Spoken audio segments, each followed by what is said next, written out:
green 10 আর এইটা দিলে ring ring 8 মানে তিনটে মানে কি হয়ে যাচ্ছে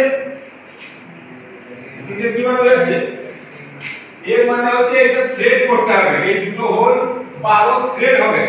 12 থ্রেড মানে 10 এ ডিল করতে হবে ট্যাপ সাইজ সমান ডিল সাইজ এটা ডিল সাইজ বার করতে হবে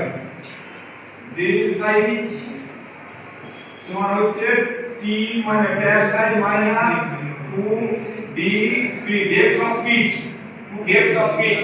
এর 12 মানে এটা অঙ্কটা যদি বুঝতাম তাহলে 10 এর ডিল হবে এটা 10 এর ডিল করে 12 ট্যাপ চালাতে হবে তবে 12 সেটটা হয়ে যাবে এইটা মানে তো হবে ড্রয়িংটা একটা ভাষা মুখে কিছু বলবে না ড্রয়িংটা একটা ভাষা নাকি এবং এইটা করতে তবে ইউজ করতে তবে মুখে বলবে না কি করো না করো আর এইটা যখন 10 এর ডিল ডিল 10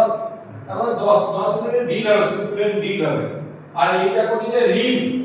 মানে রিমিং হবে এটা 8 এর রিমিং হবে 8 মিনিটটা ডিল হয়ে 8 এরই ডিলটা রিমিং করতে হবে